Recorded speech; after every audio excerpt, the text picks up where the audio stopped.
Welcome everyone. तो आज हम न्यू टॉपिक स्टार्ट करने जा रहे हैं जिसका नाम क्या है, वैलेंस बॉन्ड थ्योरी, या फिर इसे हम लोग क्या बोलते हैं, वीबीटी। ठीक है, so let's start a video. देखो, वीबीटी को समझाने के लिए ना मैंने यहाँ पे कुछ पॉइंट्स लिख दिए हैं, ठीक है, लेकिन इस पॉइंट्स को हम किसी और तरीके से समझेंगे। ठीक है, तो देखो, सबसे पहले तुम्हें पता है कि हम यहाँ पे वर्नर्स थ्योरी, वीबीटी, सीएफटी किसके लिए पढ़ रहे हैं, किसके लिए पढ़ रहे हैं बताओ? कोऑर्डिनेशन कंपाउंड के लिए ना, कोऑर्डिनेशन कंपाउंड के लिए। ठीक, हमें पता है कोऑर्डिनेशन कंपाउंड में हमारे सबसे मेन रोल कौन कौन है। मेन रोल में आता है मेटल और दूसरा आता है लिगेंड। ठीक है, तो आज भी हमें क्या करना है, इस थ्योरी में मेटल और लिगेंड के बारे में ही बात करना है। ठीक है, लेकिन यहाँ पे डिफरेंस क्या आ जाता है, वीबीटी ने कुछ पॉइंट कहा था, हम उस चीज को समझने जा रहे हैं। वीबीटी के अकॉर्डिंग ये कहा गया था कि मेटल और लिगेंड के बीच में एक बहुत प्यारा और अनोखा सा रिश्ता होता है। ठीक है, और उस रिश्ते में क्या होता है, देने वाला एक ग्रुप होता है और एक लेने वाला ग्रुप होता है। ठीक है, जिसमें कि हमारा जो दानवीर होता है वो लिगेंड होता है, और जो लेने वाला, जो कहते हैं ना उसे मांगने वाला टाइप्स, वो कौन होता है, लिगेंड। ठीक है, तो सबसे पहला पॉइंट यही कहा गया था कि मेटल और लिगेंड के बीच में यहाँ पे वीबीटी के अकॉर्डिंग एक स्पेशल बॉन्ड होता है जिसे हम लोग क्या बोलते हैं, डेटिव बॉन्ड, या फिर क्या बोलोगे तुम लोग, कोऑर्डिनेट बॉन्ड। ठीक है, ये पहला पॉइंट था। ठीक है, अब दूसरा पॉइंट ये कहा गया था कि क्योंकि मेटल और लिगेंड के बीच में कोऑर्डिनेट बॉन्ड प्रेजेंट होता है, तो यहाँ पे क्या होता है ना, एक देने वाला पार्टी होता है जो अपना लोन पेयर ऑफ इलेक्ट्रॉन देता है। ठीक है, और वो कौन होता है यहाँ पे, वो होता है हमारा लिगेंड, और मेटल जो होता है हमारा यहाँ पे मांगने वाला पार्टी होता है। ठीक है, जिसको हमेशा लोन पेयर ऑफ इलेक्ट्रॉन चाहिए होता है, तो वो कौन होता है, मेटल। तो यहाँ पे हमें पता चल गया मेटल और लिगेंड के बीच में कोऑर्डिनेट बॉन्ड होगा, और इसमें लोन पेयर देने वाला कौन होगा, लिगेंड, लेने वाला कौन होगा, मेटल। ठीक, तो ये पॉइंट क्लियर हो गया। अब लिगेंड क्या कहता है कि हम तुम्हें अपना लोन पेयर ऑफ इलेक्ट्रॉन तभी देंगे, मेटल, जब तुम अपने पास कुछ खाली जगह रखोगे उन लोन पेयर को एक्सेप्ट करने और रखने के लिए। ठीक है, क्या बोला मैंने भाई, लिगेंड ने अपने lone pair of electron metal को दिए, तो अब मेटल के पास भी तो खाली जगह होना चाहिए ना उनको रखने के लिए, है ना। तो यही था लिगेंड का कंडीशन कि अगर तुम्हारे पास खाली जगह, जिसे केमिस्ट्री में हमने क्या बोला, वेकेंट ऑर्बिटल अगर प्रेजेंट है, तो तुम क्या करो, तो वो लिगेंड अपना लोन पेयर उसको दे देता है। ठीक है, तो दूसरा पॉइंट क्या होना चाहिए कि metal should have vacant d orbital to accept the lone pair from ligand. ठीक, तो ये दो तीन पॉइंट समझ आ चुके हैं। अब तुम देखो, अगर दो तीन पॉइंट्स, ये तीनों पॉइंट्स पहले के पढ़ोगे तो तुम्हें सारी बातें समझ आ जाएंगी। यहाँ पे क्या बोला, मेटल और लिगेंड के बीच में कोऑर्डिनेट या डेटिव बॉन्ड प्रेजेंट होता है, जो हमने समझ लिया। सेकंड पॉइंट ये कहता है कि लिगेंड हमेशा लोन पेयर को क्या करता है, डोनेट करता है। Ligand donate lone pair, whereas metal क्या करता है, उस लोन पेयर को एक्सेप्ट करता है। ठीक है, मैंने बताया था ना, ये बहुत मांगने वाला टाइप होता है। फिर तीसरा पॉइंट क्या है, metal provide vacant orbital equal to coordination number. ठीक, तो देखो हम तीसरे पॉइंट को समझेंगे। तीसरा पॉइंट ये कहता है कि मेटल के पास वेकेंट ऑर्बिटल अगर प्रेजेंट है, तो वो लिगेंड से क्या करेगा, लोन पेयर ऑफ इलेक्ट्रॉन ले लेगा, रख लेगा अपने पास। अब उसके पास कितने वेकेंट ऑर्बिटल होना चाहिए, ये हम किससे डिसाइड करते हैं, ये हम डिसाइड करते हैं कोऑर्डिनेशन नंबर से। ठीक है, जितना जितना लिगेंड का कोऑर्डिनेशन नंबर होगा, लिगेंड का जितना कोऑर्डिनेशन नंबर होगा, उतना ही क्या होना चाहिए, वेकेंट ऑर्बिटल होना चाहिए, उतना ही क्या होगा हमारे पास, मेटल के पास वेकेंट ऑर्बिटल होना चाहिए। ठीक है, तो ये बात हम समझ चुके हैं कि metal provide vacant orbital equal to coordination number. देखो, तो अब वीबीटी के अकॉर्डिंग लिगेंड की एक और शर्त आ जाती है, वो ये शर्त होती है कि देखो, हम अपना lone pair of electron metal तुम्हें तभी देंगे जब तुम्हारे वेकेंट ऑर्बिटल की एनर्जी सेम होनी चाहिए। मतलब ये है कि लिगेंड को कोई भेदभाव नहीं पसंद है। ठीक, मतलब ये है कि वेकेंट ऑर्बिटल जो भी मेटल प्रोवाइड कर रहा है इलेक्ट्रॉन को एक्सेप्ट करने के लिए, तो इनकी सबकी एनर्जी क्या होनी चाहिए, सेम होनी चाहिए। मतलब ये है कि ऐसा ना हो कि एक 2s का है तो एक 3s का है तो एक 4s या 4p का ऑर्बिटल है। ठीक है, मतलब लिगेंड चाहता है कि बिना भेदभाव के वो अपने लोन पेयर को ऐसी जगह पे भेजे जहां पे वेकेंट ऑर्बिटल्स की एनर्जी क्या होनी चाहिए, सेम होनी चाहिए। समझ आया? तो अब तुम्हारे पास क्वेश्चन आता है कि भाई एनर्जी कैसे सेम होगी? तो एनर्जी सेम करता कैसे है मेटल उन सारे वेकेंट ऑर्बिटल की? By hybridization. आई होप तुम लोगों ने ये नाम सुन रखा होगा, ठीक है। तो नेक्स्ट पॉइंट क्या है? Before providing vacant orbital metal show hybridization. तो अब तुम लोग को पर्पस समझ आ गया होगा कि मेटल वेकेंट ऑर्बिटल प्रोवाइड करने से पहले हाइब्रिडाइजेशन क्यों करता है। हाइब्रिडाइजेशन इसीलिए करता है ताकि एनर्जी जो है इक्वल हो जाए, इक्वल एनर्जी हो जाए किसकी? वेकेंट ऑर्बिटल्स की। समझ आया? अब देखो नेक्स्ट पॉइंट क्या है? Now hybrid orbital accept the lone pair and form the geometry. अब क्या होता है? अब ठीक है, अब लिगेंड बिल्कुल फुल्ली सेटिस्फाइड होता है। वो बोलता है भाई अब तुम्हारे पास वेकेंट ऑर्बिटल भी आ गया है मेरे लोन पेयर ऑफ इलेक्ट्रॉन को एक्सेप्ट करने के लिए। दूसरा कंडीशन भी तुमने मान लिया है कि तुम्हारी वेकेंट ऑर्बिटल्स की एनर्जी क्या है? सेम है। तो अब तुम आराम से मेरे लोन पेयर ऑफ इलेक्ट्रॉन्स को रख सकते हो। तो अब क्या करता है मेटल? हाइब्रिड ऑर्बिटल में लोन पेयर ऑफ इलेक्ट्रॉन्स को एक्सेप्ट करता है जो लिगेंड देता है और फिर अपनी क्या करती है? ज्योमेट्री बनाता है, ठीक है। तो देखो ये सारे पॉइंट्स थे वैलेंस बॉन्ड थ्योरी के। आई होप तुम लोग को समझ आए होंगे। अब देखो उसके हिसाब से कोऑर्डिनेशन नंबर के बेसिस पे क्या क्या हाइब्रिडाइजेशन आएगा और क्या क्या ज्योमेट्री बनेगी वो मैंने यहाँ पे लिख रखा है। क्या लिखा है मैंने? अगर किसी भी लिगेंड का कोऑर्डिनेशन नंबर 2 है तो हमारा हाइब्रिडाइजेशन क्या आएगा? sp।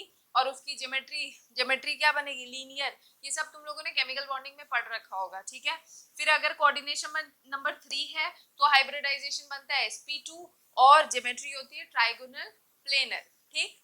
फिर होता है अगर तुम्हारा कोऑर्डिनेशन नंबर 4 है तो दो हाइब्रिडाइजेशन बनने की पॉसिबिलिटीज है। One is sp3 and the other is dsp2। अगर sp3 होता है तो टेट्राहेड्रल बनता है। अभी जब मैं बनाऊंगी क्वेश्चंस करवाऊंगी तो तुम लोग को सब कुछ समझा दूंगी, डायग्राम भी बना दूंगी, तो तुम लोग टेंशन मत लो, ठीक।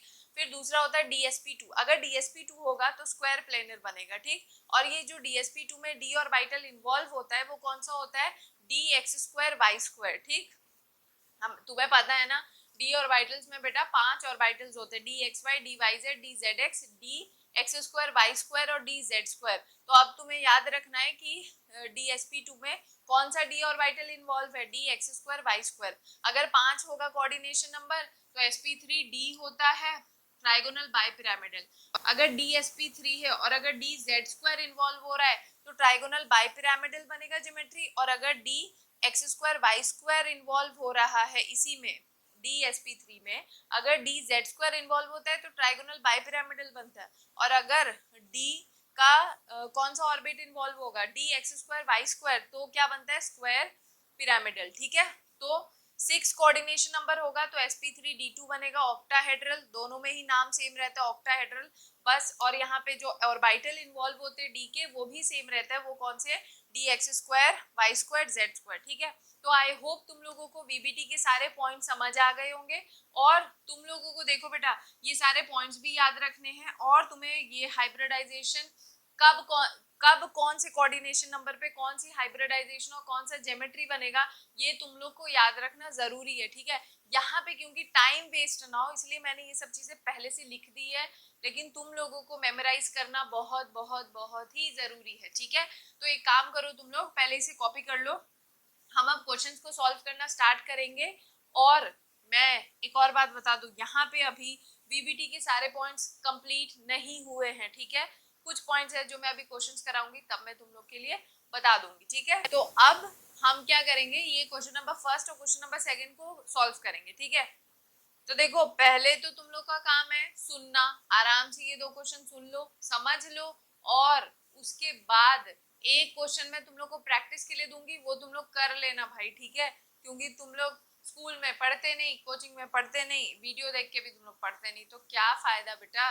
इतने जगह से तुम लोगों को सोर्स ऑफ इंफॉर्मेशन मिल रहा है, फिर भी अगर तुम लोगों के पास एक्सक्यूजेस है, मार्क्स कम आते हैं, तो फिर फॉल्ट तुम ही लोगों का है कहीं ना कहीं, ठीक है।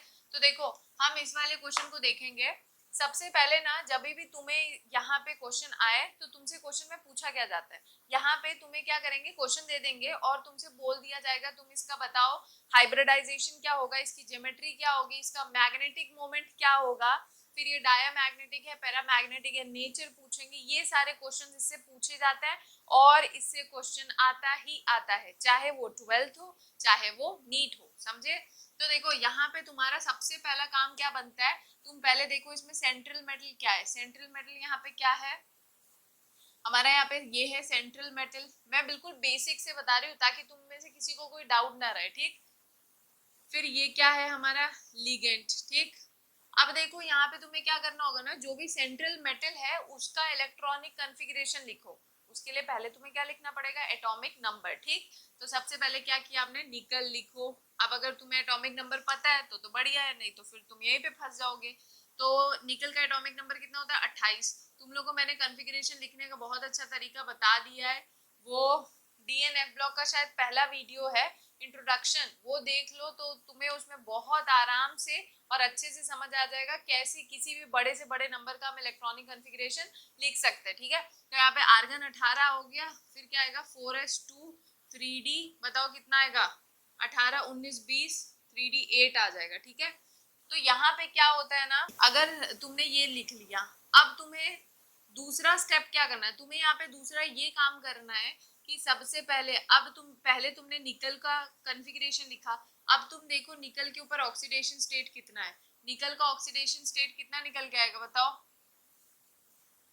x -4 इज इक्वल्स टू क्या आएगा -2, तो x इज इक्वल्स टू क्या आएगा +2। तो निकल यहाँ पे क्या होगा, +2 के फॉर्म में एग्जिस्ट करेगा, तो निकल +2 कितना हो जाएगा 26। तो इसका कॉन्फ़िगरेशन क्या हो जाएगा, आर्गन 18 3d 8, है ना।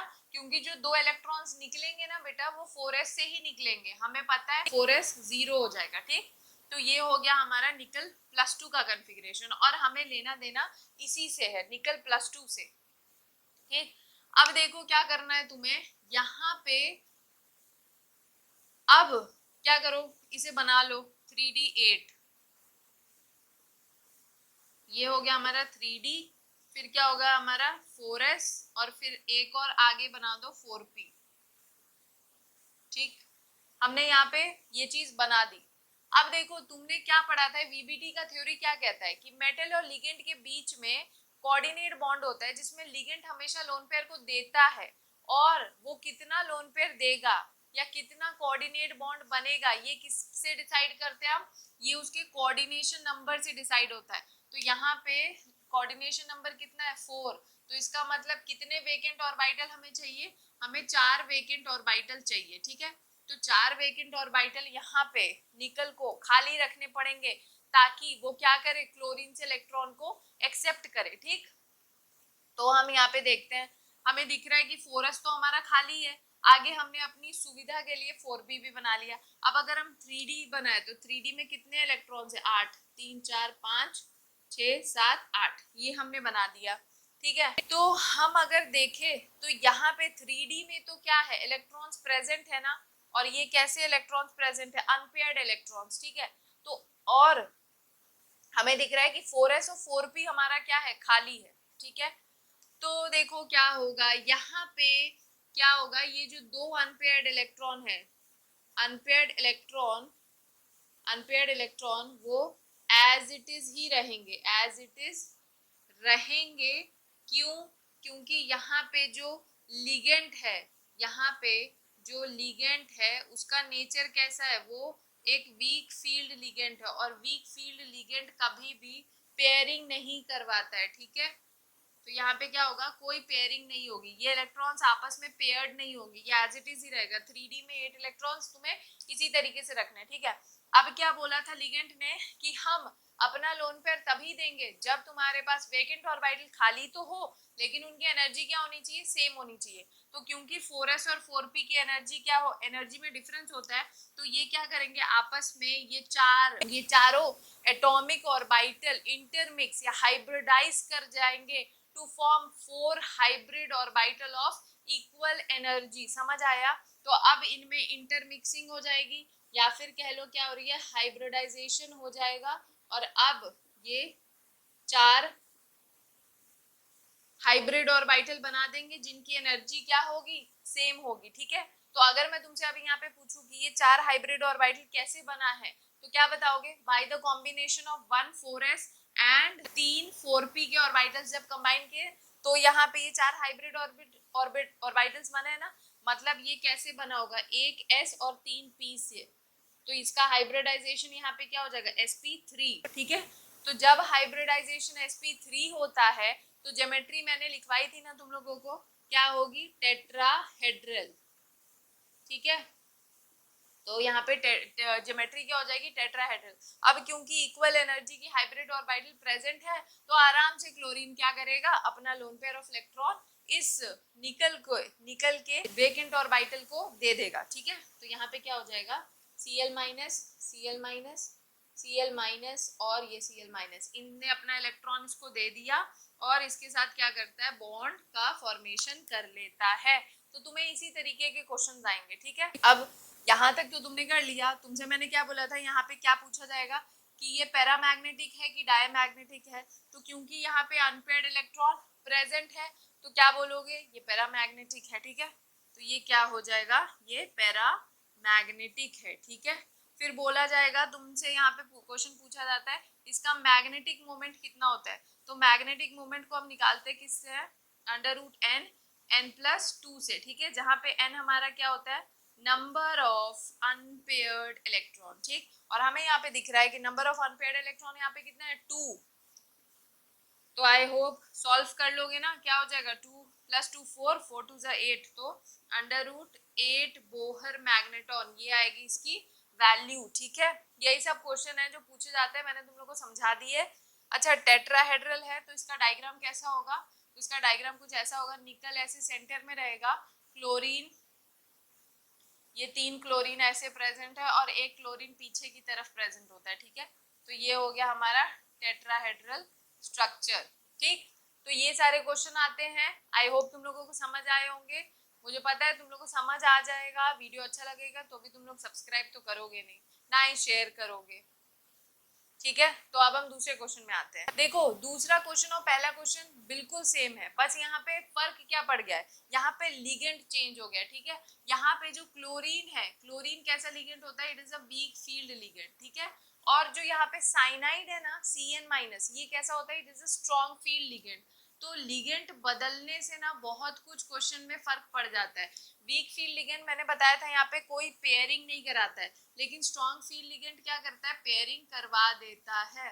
तो यहाँ पे क्या होगा, पेयरिंग ऑफ इलेक्ट्रॉन होगी, ठीक। तो अब हम वापस शुरू करते हैं इस क्वेश्चन को। यहाँ पे हम निकल का क्या करेंगे, ऑक्सीडेशन नंबर निकाल लो। यहाँ पे भी निकल किस में प्रेजेंट है, +2 के फॉर्म में ही प्रेजेंट होगा। तो अगर +2 के फॉर्म में प्रेजेंट होगा तो कितना हो जाएगा, निकल का कॉन्फ़िगरेशन कैसे लिखेंगे हम, सेम भाई, आर्गन 18 हो जाएगा, 4s से इलेक्ट्रॉन्स निकलेंगे 0, 3d कितना हो जाएगा 8, ठीक है। सेम वही है, बस यहाँ पे पेयरिंग और नॉट पेयरिंग में डिफरेंस आता है, ठीक। तो 3d 8 बना दो जरा, 4 5 4s और ये क्या हो गया 4p, ठीक। 4s 4p 3d में 8 इलेक्ट्रॉन भर लो, 1 2 3 4 5 6 7 8, ठीक है। अब लेकिन उससे पहले तुम्हें यहाँ पे पता है कि साइनाइड यहाँ पे क्या होता है, it is a strong field ligand. तो यहाँ पे क्या हो जाएगी, पेयरिंग हो जाएगी। पेयरिंग मतलब ये इलेक्ट्रॉन यहाँ चला जाएगा, ठीक है। तो क्या हुआ, ये हो गया 5, हम अब इसे ऐसे बना देंगे, 1 2 3 4 5 6 7 8, ठीक। ये 4s और ये 4p हमने बना दिया। अब देखो तुम्हें क्या चाहिए, तुम्हें क्या चाहिए, जितना कोऑर्डिनेशन नंबर उतने वेकेंट ऑर्बिटल, है ना। तो वेकेंट ऑर्बिटल तुम्हें कितने चाहिए, 4। तो 4 यहाँ पे देख रहे हो, d का 1 ऑर्बिटल, s का 1 और यहाँ का 2 तुम ले सकते हो। तो तुमने क्या किया, इतने वेकेंट ऑर्बिटल ये ले लिए। अब ये लोन पेयर एक्सेप्ट करने से पहले अपनी एनर्जी को सेव करेंगे बाय हाइब्रिडाइजेशन, ठीक है। तो यहाँ पे क्या होगा, हाइब्रिडाइजेशन, 4 एटॉमिक ऑर्बिटल आपस में हाइब्रिडाइज करते हैं to form 4 new hybrid orbital of equal energy, ठीक है। तो यहाँ पे अब 4 हाइब्रिड ऑर्बिटल मिल गया हमें, लेकिन अब इसका हाइब्रिडाइजेशन क्या हो जाएगा, DsP2, ठीक है। क्योंकि यहाँ पे इसका एक d का ऑर्बिटल इन्वॉल्व हुआ है, एक s का, 2 p का, ठीक है। तो DsP2 हो गया। जब DsP2 हाइब्रिडाइजेशन होता है तो ज्योमेट्री क्या होती है, स्क्वायर प्लेनर, ठीक है। तो यहाँ पे ज्योमेट्री क्या होगी, स्क्वायर प्लेनर। और हमें पता है कि स्क्वायर प्लेनर का स्ट्रक्चर कैसा होता है, कुछ ऐसा, निकल सेंटर में रहेगा और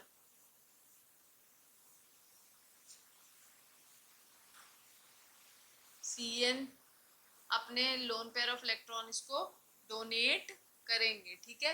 ऐसा होता है स्ट्रक्चर, ठीक है। अब यहाँ पे क्वेश्चन तुमसे पूछा जाएगा, ये पैरा है कि डाया, तो यहाँ पे कोई अनपेयर्ड इलेक्ट्रॉन नहीं है तो ये डाया मैग्नेटिक होता है, इसका बोहर मैग्नेट्रॉन की वैल्यू 0 आएगी। बस यही सब क्वेश्चंस हैं जो पूछे जाते हैं, ठीक है। अब 2-3 क्वेश्चन और मैं डिस्कस करूंगी जो तुम लोग के लिए जरूरी है, ठीक है। बाकी बात, एक बात समझो, जो नीट और जेई में क्वेश्चंस पूछे जाते हैं ना, उनके लिए वो जो क्वेश्चंस है वो मैं अलग से वीडियो में डिस्कस करूंगी, ठीक है। ताकि अगर तुम्हें टाइम है तुम्हारे पास, तुमको अपनी एक्स्ट्रा नॉलेज बढ़ानी है, तो तुम वो वीडियो देखना। नहीं तो दिस मच जो आज मैं पढ़ा रही हूँ वो 12th वालों के लिए मोर देन इनफ है, ठीक है। अच्छा, मैं तुम लोग को ये बात बताना भूल गई थी, अगर तुम लोग यहाँ पे ये दोनों क्वेश्चन को देखो तो ये वो क्वेश्चन है जिनमें कोऑर्डिनेशन नंबर हमारा क्या है, 4, ठीक है। तो ये कोऑर्डिनेशन नंबर 4 वाले क्वेश्चंस है जो मैंने डिस्कस किए। तुम लोग को अगर प्रैक्टिस करना है तो NiCO4 ये वाला क्वेश्चन है जो प्रैक्टिस कर लेना खुद से, ठीक है। अब हम पहुंचेंगे नेक्स्ट क्वेश्चन में जहां पे हम कोऑर्डिनेशन नंबर 5 वाले को डिस्कस करेंगे, तो उसके लिए मैं ये हटा देती हूँ, ठीक। तो कोऑर्डिनेशन नंबर 5 वाले क्वेश्चन को डिस्कस कर लेते हैं। क्वेश्चन है हमारा FeCO5, ठीक। हमें पता है आयरन का एटॉमिक नंबर कितना होता है, 26, ठीक। तो 26 हो गया, क्या लिखोगे, आर्गन 18, 4s2, 20 हो गए, 3d6, ठीक है। अब देखो यहाँ पे भी तुम्हें पता होना चाहिए कि ये जो लिगेंड है ना, इसका नेचर कैसा है। तो यहाँ पे जो कार्बोनिल है इसका नेचर कैसा होता है, it is a strong field ligand, ठीक है। तो ये कैसा होता है, it is a strong field ligand. तो यहाँ पे क्या होगा, पेयरिंग होगी इलेक्ट्रॉन की, ठीक है, पेयरिंग होगी होगी होगी, ठीक है। तो देखो अब हमें यहाँ पे फिर से बनाना है 3d6, 5 ऑर्बिट बना दो और 6 इलेक्ट्रॉन्स भर दो, 5 6, ठीक है। 4s बना दो और क्या करोगे, 4p बना दो, ठीक है। अब हमें देखो पीछे जो हमने क्वेश्चंस इनमें डिस्कस किए थे, यहाँ पे 4s में कोई इलेक्ट्रॉन नहीं था, लेकिन यहाँ पे अगर तुम गौर फरमाओ, अगर आप लोग गौर फरमाएंगे तो आप लोग को ये दिखेगा कि यहाँ पे 4s में भी इलेक्ट्रॉन प्रेजेंट है। तो यहाँ पे 4s में इलेक्ट्रॉन प्रेजेंट है, ठीक है। तो यहाँ पे इस क्वेश्चन में क्या नया ट्विस्ट आता है हमें वो देखना है। देखो यहाँ पे क्या होता है, तुम्हें पता है पेयरिंग होगी, तो पेयरिंग होने पे क्या होगा, ये इसके साथ चला जाएगा, ये इसके साथ चला जाएगा। तो इसका मतलब यहाँ, और जो यहाँ पे एक ऑर्बिटल यहाँ पे अभी भी खाली बच रहा है ना, वो इलेक्ट्रॉन, ये वाले इलेक्ट्रॉन यहाँ शिफ्ट हो जाएंगे, ठीक है। तो अब क्या होगा, देखो मैं बना के बता रही हूँ, 1 2 3 4 5 6, ये तो 3D के ही ऑर्बिटल थे जो पेयर्ड अप हो गए, ठीक है। अब ये 4s वाला यहाँ आ जाएगा, ठीक। तो हमारे पास ये आ गया 3D, ये हमारा 4s है जो अब हमें खाली मिल गया, और ये हमारा क्या है 4p, ठीक। तो अब हमें देखना है कि हमारा कोऑर्डिनेशन नंबर कितना है और उसके अकॉर्डिंग हमें क्या करना है, अपने वेकेंट ऑर्बिटल तैयार रखने हैं ना। तो यहाँ पे कोऑर्डिनेशन नंबर 5 है, तो हमें 5 वेकेंट ऑर्बिटल चाहिए। तो 1 2 3 4 5, तो क्या होगा, अब ये 5 वेकेंट ऑर्बिटल हमारे काम के हैं, इनके बीच में क्या होगी, इंटरमिक्सिंग होगी, जिसे हम लोग क्या बोलते हैं, हाइब्रिडाइजेशन। ताकि एनर्जी क्या हो जाए, पांचों एटॉमिक ऑर्बिटल की सेम हो जाए और हमें 5 नए हाइब्रिड ऑर्बिटल मिले ऑफ सेम एनर्जी, ठीक है। तो यहाँ पे 1 2 3 4, 1 2 3 4 5, ये 5 हाइब्रिड ऑर्बिटल मिल गए।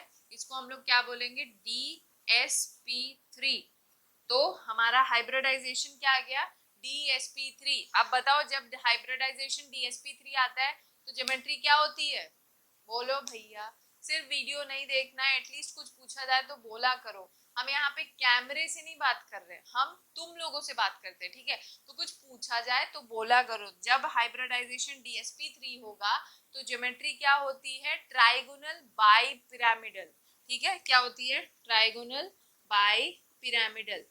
अब इसमें स्ट्रक्चर कैसे बनता है, देखो इसमें क्या होता है, Fe बीच में रहेगा, ये रहे हमारे कार्बोनिल महाराज, जो क्या करेंगे, हमारे Fe को इलेक्ट्रॉन देंगे।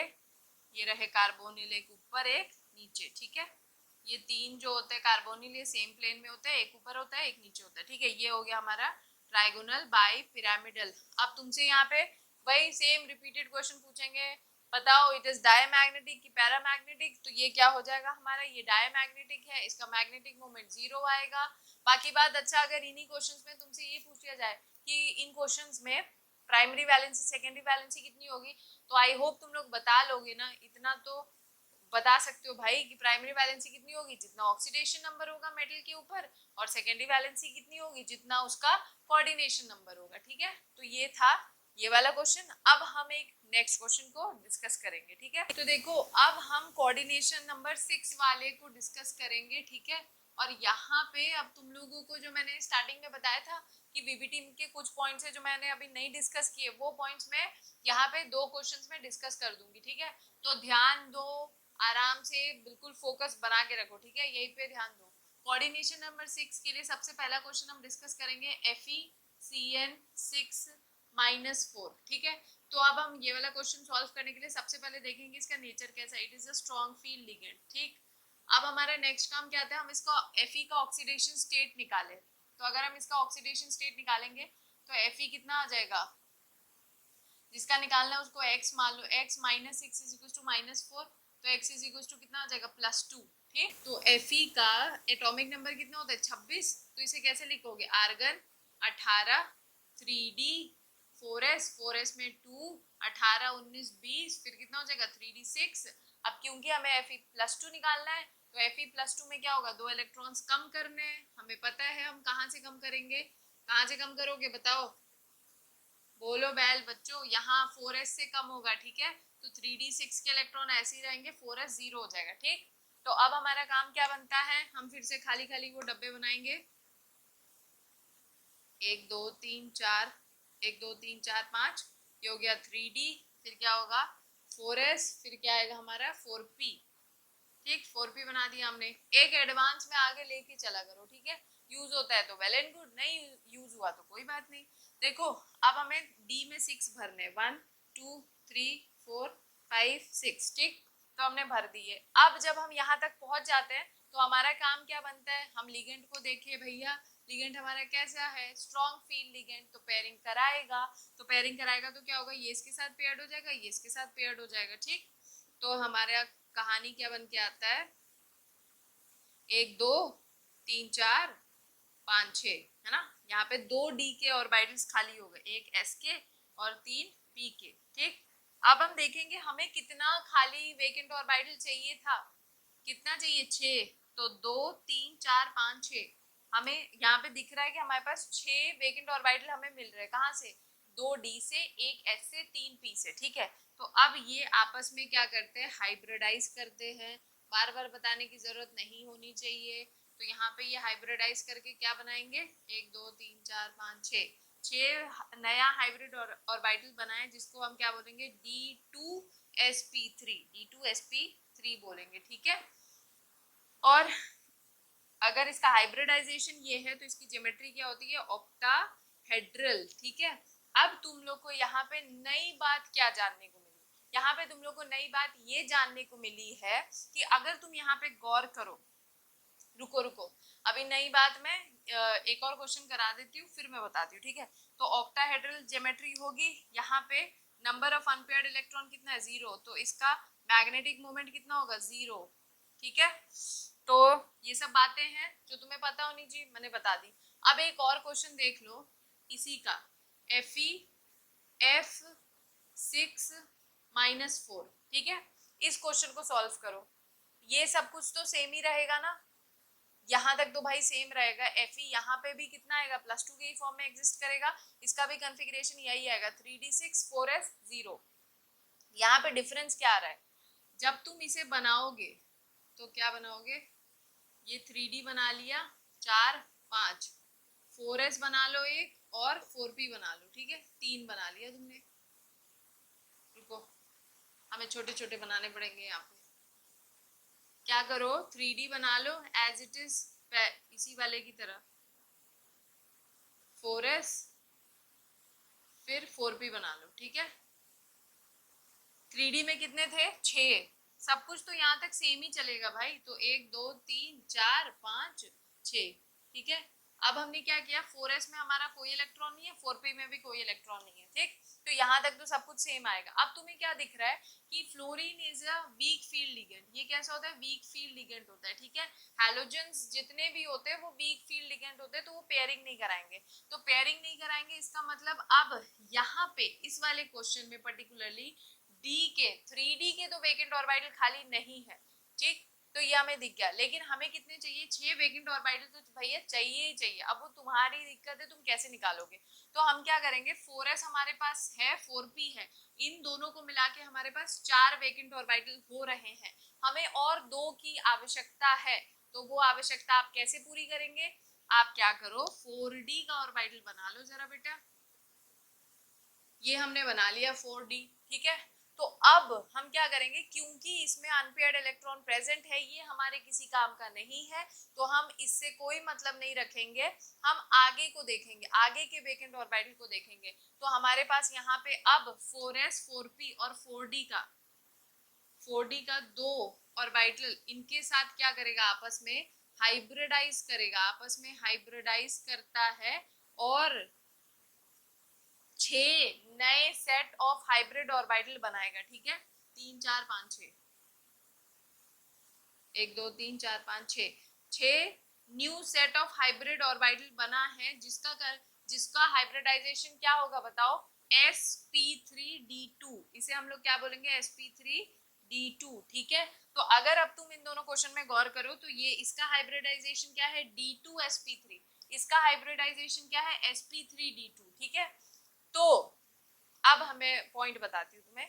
हालांकि ये भी क्या है, इसकी भी ज्योमेट्री क्या होगी? ऑक्टाहेड्रल ही होगी, ठीक है। और इसकी भी ऑक्टाहेड्रल ही है, लेकिन फर्क क्या पड़ा है देखो।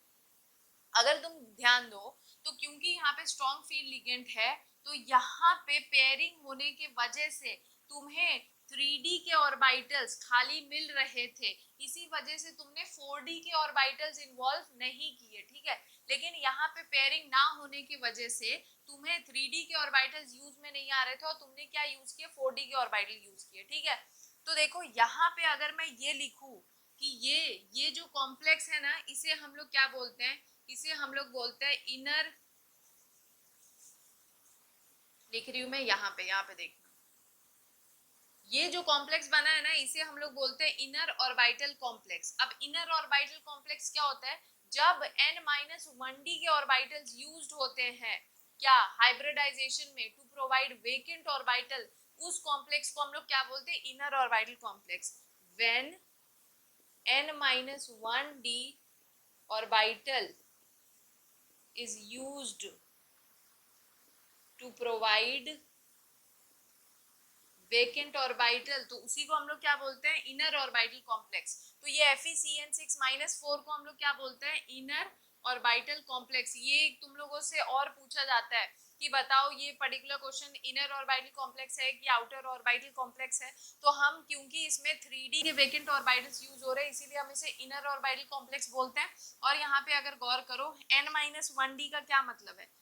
4s है, 4p है ना। अगर तुम्हें ये देखना है कि तुम्हारे इलेक्ट्रॉन्स, आखिरी इलेक्ट्रॉन्स किस ऑर्बिटल में गए हैं, तो तुम कैसे निकालोगे? n-1d से ही तो निकालोगे। यहाँ पे n की वैल्यू कितनी है? 4, और इसकी वैल्यू निकालने के लिए क्या करोगे? n-4 - 1 that is 3d। यही तो दिख रहा है तुम्हें। तो आई होप ये बात समझ आ गई होगी। यहाँ पे अगर तुम देखो तो जब sp3d2 है, ऑक्टाहेड्रल ज्योमेट्री है, तब इसे हम लोग आउटर ऑर्बिटल कॉम्प्लेक्स बोलते हैं, क्योंकि इसमें nd के ऑर्बिटल यूज्ड हुए हैं। इसमें क्या हुआ है? nd के ऑर्बिटल्स यूज हुए हैं। कहने का ये मतलब है बेटा, अगर तुम इस पे गौर करो तो ये यहाँ पे प्रिंसिपल क्वांटम नंबर सेम रहता है। जब आउटर ऑर्बिटल कॉम्प्लेक्स बनेगा ना, तो तुम ये देखोगे कि जितने भी हाइब्रिड ऑर्बिटल्स बने हैं वो सारे उन एटॉमिक ऑर्बिटल से बने हैं जिनका प्रिंसिपल क्वांटम नंबर सेम है। यहाँ पे सेम प्रिंसिपल क्वांटम नंबर है, लेकिन यहाँ पे क्या है? यहाँ पे देखो 3D है, 4s है, 4p है। तो इनर ऑर्बिटल कॉम्प्लेक्स में डिफरेंट प्रिंसिपल क्वांटम नंबर होता है, ठीक है। तो और एक और बात और नोटिस करने वाली ये है कि आउटर ऑर्बिटल कॉम्प्लेक्स कब बनता है, जब हमारे पास वीक फील्ड लिगेंड प्रेजेंट होता है, ठीक है। जब वीक फील्ड लिगेंड प्रेजेंट होगा तो आउटर ऑर्बिटल कॉम्प्लेक्स बनेगा, और जब स्ट्रॉन्ग फील्ड लिगेंड प्रेजेंट होता है तब क्या बनता है, इनर ऑर्बिटल कॉम्प्लेक्स बनता है, ठीक है। तो ये सारी बात थी जो मुझे बतानी थी तुम लोगों को। आई होप तुम लोगों को समझ आ गई होगी। देखो अब मैं तुम लोगों को एक और बात यहाँ एक बार मैं ना इसे समरी करके बता देती हूँ, ठीक है। इनर ऑर्बिटल जहां पे n-1d के ऑर्बिटल्स इन्वॉल्व हो रहे थे, हम उसे क्या बोलते हैं, inner orbital complex. Inner orbital complex में अगर तुम देखो तो डिफरेंट क्वांटम नंबर इन्वॉल्व हो रहे हैं, ठीक है। तो ये एक पॉइंट होता है जो मैंने बता दिया। फिर एक और पॉइंट है कि ये किसके प्रेजेंस में होता है, ये स्ट्रॉन्ग फील्ड लिगेंड के प्रेजेंट में होता है। अब क्योंकि स्ट्रॉन्ग फील्ड लिगेंड के प्रेजेंट में होता है तो यहाँ पे क्या होता है, सारे इलेक्ट्रॉन्स क्या होते हैं, पेयर्ड होते हैं। अब क्योंकि अगर सारे इलेक्ट्रॉन्स पेयर्ड हैं तो इसे हम लोग जनरली क्या बोलते हैं, लो स्पिन कॉम्प्लेक्स भी बोलते हैं, ठीक है। तो तुम इसे क्या बोलोगे, इनर ऑर्बिटल कॉम्प्लेक्स वाले को लो स्पिन कॉम्प्लेक्स भी कहते हैं। और क्योंकि आउटर ऑर्बिटल कॉम्प्लेक्स में तुम्हें दिख रहा है कि अनपेयर्ड इलेक्ट्रॉन के नंबर ज्यादा रहते हैं, आउटर ऑर्बिटल कॉम्प्लेक्स में तुम्हें नंबर ऑफ अनपेयर्ड इलेक्ट्रॉन्स दिखेंगे, इसीलिए हम इसे क्या बोलते हैं, हाई स्पिन कॉम्प्लेक्स बोलते हैं, ठीक है। हाई स्पिन कॉम्प्लेक्स बोलते हैं, ठीक है। तो देखो आज यहाँ पे वीडियो होता है खत्म। जो बेसिक क्वेश्चंस हैं जो तुम्हें सॉल्व करने में हेल्प करेंगे वो मैंने तुम लोग को सब बता दिए हैं, ठीक है बेटा। और तुम्हें क्या करना है, क्वेश्चन कैसे सॉल्व करना है मैंने तुम्हें वो भी बता दिया। तुम्हें बस क्या करना है, लिगेंड का नेचर समझना है, वो स्ट्रॉन्ग फील्ड है कि वीक फील्ड है। अगर स्ट्रॉन्ग फील्ड है तो पेयरिंग करा दो, वीक फील्ड है तो पेयरिंग मत कराओ।